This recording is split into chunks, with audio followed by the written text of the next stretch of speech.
मैं अब आपको बता रहा हूँ आज कि कौन से अज्जा होते हैं जिससे हम शुगर के लिए कौन सी रोटी बनाएं ताकि शुगर ही ना बने, कौन से जिसके लिए आपका मैदा ठीक हो, उसमें ग्लूटेन ही ना हो, कौन सी चीजें जिसके अंदर यूरिक एसिड के लिए बेहतर हो, ब्लड प्रेशर के लिए, पीसीओएस के लिए, कैसे कैसे अज्जा मिक्स करने हैं। अस्सलाम वालेकुम। रोटी ना खाएं, चावल ना खाएं, क्यों ना खाएं? हर कोई मना कर रहा है पूरी दुनिया में कि ज्यादा रोटी चावल खाने से ही ज्यादा बीमारियां आ रही हैं, जो ब्लड प्रेशर, शुगर, आर्थराइटिस और लिवर की और जिगर की, ये पेट की, ये दिल की बीमारियां उसी से आ रही हैं। वो और कौन में और लोग होंगे जो रोटी छोड़ सकते हैं। हम ज्यादा ज्यादा एक वक्त में रोटी छोड़ सकते हैं, लेकिन 3 वक्त हम रोटी नहीं छोड़ सकते। अगर रोटी और चावल बीमारी पैदा कर रही है तो हम इसको इंप्रूव कर लेते हैं बजाय छोड़ने के। तो इंप्रूव कैसे करें? हमने ऐसी रोटी चावल नहीं खानी जो हमें ये बीमारियां दे। हमने रोटी ऐसी बना लेनी है, ऐसी खानी है जो हमें इन बीमारियों से बचा ले। इवन हमारी इंसुलिन और शुगर की और ब्लड प्रेशर की और आर्थराइटिस की दूसरी दवाइयां भी छूट जाए। जिसमें ये शुगर लेवल बहुत ज्यादा जब हो जाता है ना, तभी ये बीमारियां आती हैं।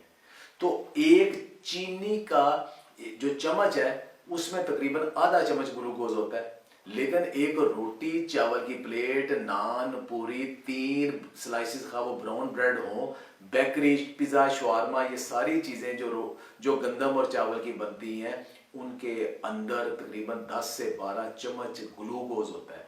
तो दिन में हम 4-5 दफा जब ये खाते हैं, 40-50 चम्मच ग्लूकोज हम ले लेते हैं, तो उसने फिर बीमारियां पैदा करनी है ना। तो वक्त के साथ पहले अब काम इतना करते थे, जिस्मानी मशक्कत इतनी करते थे, जब वो नहीं करते थे तो हमें इसको कम करना था, इसको इम्प्रूव करना था। ऐसा करना था कि कम शुगर वाली फूड खाएं, लेकिन काम उल्टा हो गया।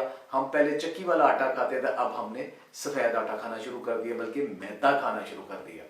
आज से कुछ अर्सा पहले मैंने मल्टीग्रेन आटे का कंसेप्ट दिया था। वो मल्टीग्रेन आटा हर जगह दस्तयाब है। उसी को थोड़ा मैं और आगे एक्सप्लेन करता हूं आज, इन सब बीमारियों के लिए अलग अलग आटा आपने कैसे बनाना है।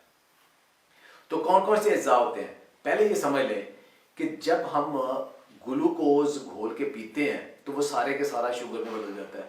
उसको कहते हैं ग्लाइसेमिक इंडेक्स, इसका तकरीबन 100 है। तो जब हम खाली पानी पीते हैं तो वो शुगर में नहीं बदलता, उसका ग्लाइसेमिक इंडेक्स 0, यानी वो शुगर में नहीं बदला। तो जो 70 से ऊपर है वो खतरनाक है, जो 50 और 70 के दरमियान है वो एक्सेप्टेबल है, जो 50 से कम है वो लो है, जो 25 से भी कम है वो आइडियल है। तो कौन सी ये चीजें हैं, कैसे आप खुद मिक्स कर सकते हो इनको? नंबर 1 जो पहला ग्रुप है उसमें आता है सफेद आटा या मैदा, आलू और सफेद चावल। ये तकरीबन सारे का सारा ही 100 का 100 ही अगर खाते हैं तो तकरीबन शाह के ग्लूकोज में बदल जाता है। ये सबसे खतरनाक है। दूसरे नंबर पे आता है छिलके वाला, यानी फाइबर वाला, चक्की का आटा या ब्राउन राइस और मकई। इनके अंदर जो कि छिलका होता है, ये जिस्म को इतनी जल्दी शुगर में इस आटे को नहीं बदलने देते। थोड़ी डिले हो जाती है, लेकिन बनती कैलोरीज उतनी होती है इनके अंदर भी। तीसरा ग्रुप आता है जिसके अंदर जौ और जवी है। ये बहुत अच्छे हैं, इनका ग्लाइसेमिक इंडेक्स काफी अच्छा है, 50 के करीब करीब है, बल्कि उससे भी कम है। तो ये हम जब खाते हैं तो गंदम और इन चीज पहले 2 ग्रुप्स के मुकाबले में हमारा शुगर लेवल और बाकी सारे सिस्टम बहुत बेहतर रहते हैं। चौथा ग्रुप आता है मिलेट्स का और पल्सेस का। इसमें क्या आता है? ज्वार और बाजरा, और साथ इसके आती हैं दालें और सोयाबीन। तो इनके अगर आटे आप बना लें तो वो बहुत लो ग्लाइसेमिक इंडेक्स देते हैं और आपके जिस्म के अंदर ज्यादा शुगर बनती ही नहीं है।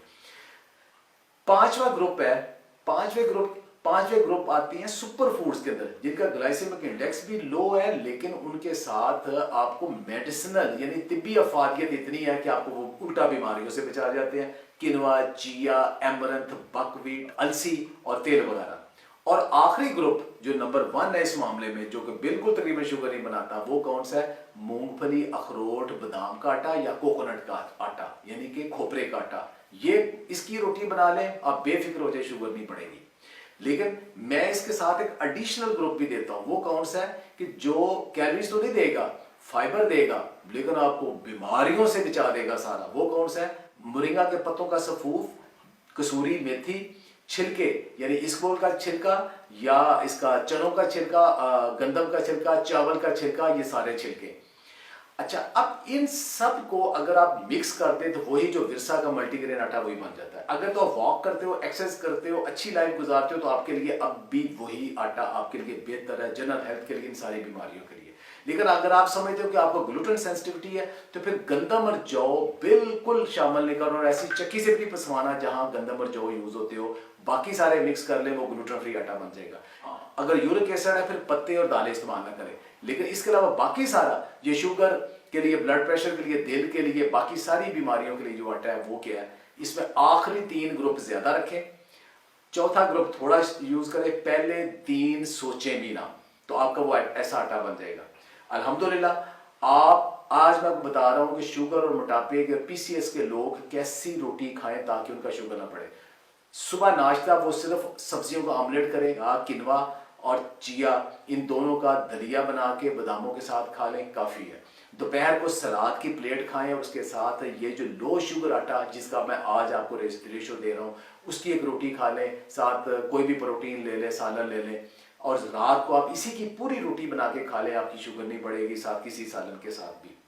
याद रखें, दुनिया में प्रोफेसर वो कामयाब गिने जाते हैं जिनकी रिसर्च फील्ड में नजर आती है, सिर्फ किताबों थीसिसों में नहीं। अल्हम्दुलिल्लाह मेरी सारी रिसर्च मोरिंगा, किनवा, चिया, स्टीविया, मल्टीग्रेन आटा, ग्लूटेन फ्री आटा, और अब ये लो ग्लाइसेमिक इंडेक्स या शुगर का आटा, ये भी सारा के सारा फील्ड में नजर आ रहा है। अपनी जरूरत के मुताबिक खुद बनाएं, अगर आप नहीं बना सकते तो मुझसे डिस्कस करें या विरसा से ले लें। दुआ में याद रखें, खुश रहें, आबाद रहें। बहुत बहुत शुक्रिया।